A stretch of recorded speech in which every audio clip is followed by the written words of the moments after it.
Shalom mon frère, ma soeur, que la paix du Seigneur soit avec toi ce matin. Lui qui nous a encore réveillés, et c'est toujours un privilège pour nous d'être réveillés et de nous dire, nous sommes parmi les vivants, nous pouvons nous réjouir dans le Seigneur notre Dieu, lui qui a fait pour nous de grandes choses et nous sommes dans la joie. Et ce matin, nous pouvons espérer encore et encore que lui, il va nous parler, il va nous donner la direction à suivre. Et ce matin, nous lui disons ensemble, merci Seigneur pour la grâce que tu nous as accordée. Merci Seigneur pour ta faveur que tu ne cesses d'opérer dans notre vie chaque jour, afin que nos vies soient un témoignage de gloire pour toi. Et nous sommes, oui, heureux de t'appartenir, heureux d'être des fils et des filles pour toi. Alors, bien-aimés de Dieu, le Seigneur nous dit encore ce matin, au travers le psaume chapitre 1, à partir du verset 1, la Bible dit « Heureux l'homme qui ne marche pas selon le conseil des méchants, qui ne s'arrête pas sur la voie des pécheurs, et qui ne s'assied pas en compagnie des moqueurs, mais qui trouve son plaisir dans la loi de l'Éternel, et qui la médite jour et nuit. Il est comme un arbre planté près d'un courant d'eau qui donne son fruit en sa saison et dont le feuillage ne se flétrit point. Tout ce qu'il fait lui réussit. Il n'en est pas ainsi des méchants qui sont comme la paille que le vent dissipe. C'est pourquoi les méchants ne résistent pas au jour du jugement, ni les pécheurs dans l'assemblée des justes. Car l'Éternel connaît la voie des justes, et la voie des pécheurs mène à la ruine.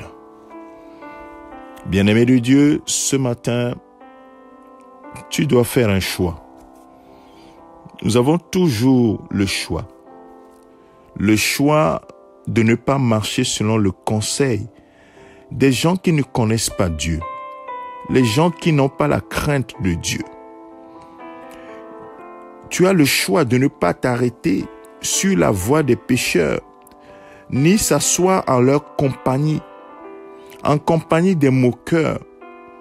Tu dois faire le choix de t'aligner avec la parole de Dieu.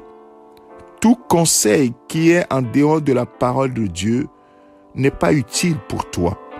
Ça peut être de bons conseils, mais toujours discerne ce que le Seigneur veut pour toi.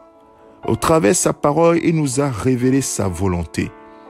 Nous devons à chaque fois que nous devons faire un choix, nous aligner avec la parole de Dieu. Et ce matin, c'est ce que le Seigneur nous partage. Heureux l'homme qui ne marche pas selon le conseil des méchants, qui ne s'arrête pas sur la voie des pécheurs et qui ne s'assied pas en compagnie des moqueurs, mais au contraire, celui qui trouve son plaisir dans la loi de l'Éternel et qui la médite jour et nuit. Et c'est ce que le Seigneur veut de toi et moi, que nous puissions nous attacher plutôt à sa parole que les conseils qui ne nous mènent pas à la vie. Que le Seigneur te bénisse, qu'il te fortifie. Je te souhaite une excellente semaine qui débute aujourd'hui, ce lundi 23 novembre 2020. Que le Seigneur aplanisse ton chemin. Que tout plan de l'ennemi forgé contre toi soit sans effet. Qu'il bénisse ta sortie, qu'il bénisse ton retour. Que sa main puissante te conduise. Il est le bon berger. Appuie-toi sur lui et tu verras. Il écartera les ennemis de ton chemin. Ils s'enfuiront de devant toi. Parce que celui qui est en toi est plus puissant et plus grand que celui qui est dans le monde. Au nom de Jésus-Christ. Amen. Excellente journée à toi. C'est ton serviteur, le pasteur Alexandre. Amen.